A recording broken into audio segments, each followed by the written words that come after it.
Hello বন্ধুরা, সুচরিতার রান্নাঘরে তোমাদের সকলকে স্বাগত জানাই। আজকে আমি তোমাদের সঙ্গে তেলকই রেসিপিটা শেয়ার করে নেব। আমি আমার বাড়িতে কিভাবে তেলকইটা রান্না করি সেটাই আজকে তোমাদের সঙ্গে আমি শেয়ার করে নেব। এখানে আমি 5টা কই মাছ কেটে ধুয়ে পরিষ্কার করে রেখেছি, আর এই মাছের গায়ে হালকা করে কেটে নিয়েছি। এতে মশলাটা মাছের ভেতরে ভালোভাবে ঢুকে যাবে। এই মাছের সঙ্গেই আমি নিয়ে নেব হাফ চা চামচ হলুদ গুঁড়ো আর হাফ চা চামচ লবণ আর হলুদের সঙ্গে মাছটা ভালোভাবে মেখে নিয়েছি। এবার এটা 15 মিনিটের জন্য রেখে দিলাম। গ্যাস ওভেনে আমি কড়াই গরম করে নিয়েছি। এর মধ্যেই আমি নিয়ে নিচ্ছি 50 মিলিগ্রাম সর্ষের তেল।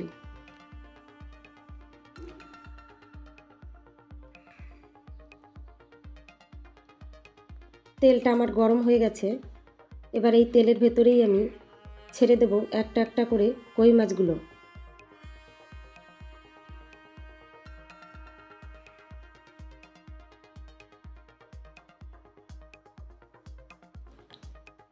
মাছগুলো আমি হালকা করে ভেজে নেব। কই মাছ বেশি ভাজা হলে শক্ত হয়ে যায়। মাছের একটা সাইড 1 মিনিটের মতো ভেজে নিয়ে মাছগুলোকে আমি উল্টে দেব।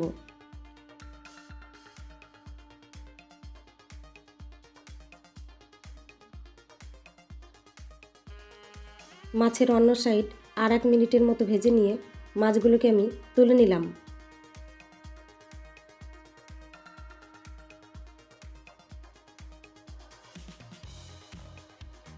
এবার এই তেলের ভেতরেই দিয়ে দেব 2টো তেজপাতা, আর দিয়ে দেব হাফ চা চামচ কালো জিরে। কিছুক্ষণ নাড়াচাড়া করার পর এর মধ্যেই দিয়ে দেব 1 চা চামচ আদা বাটা, আর দিয়ে দেব 1 চা চামচ জিরে বাটা।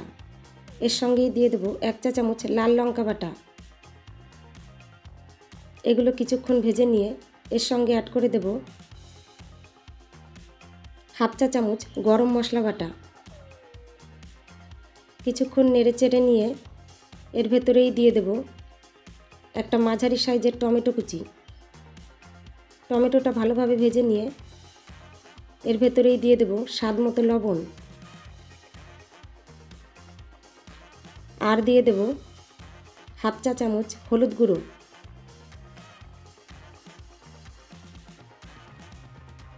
কিছুক্ষণ ভেজে নিয়ে এর ভেতরেই দিয়ে দেব হাফ চা চামচ লাল লঙ্কার গুঁড়ো।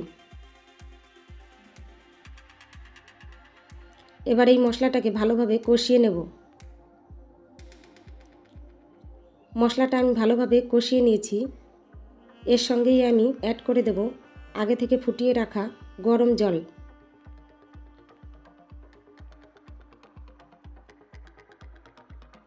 বেশ খানিকটা সময় এই ঝোলটাকে ফুটিয়ে নিয়ে এর ভেতরেই আমি কই মাছগুলো দিয়ে দেব।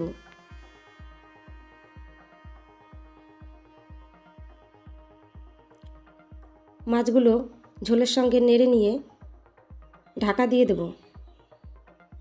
3 মিনিট পর আমি ঢাকা খুলে নিলাম। এবার ঝোলের ভেতরে মাছগুলোকে উল্টে নেব।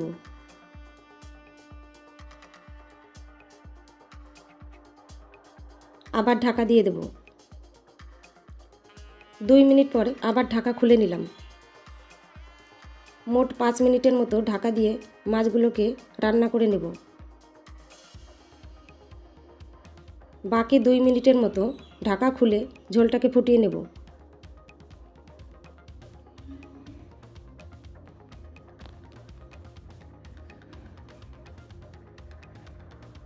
মাছটা আমার রেডি হয়ে গেছে। গ্যাস ওভেন বন্ধ করে 2 মিনিটের জন্য ঢাকা দিয়ে দিলাম।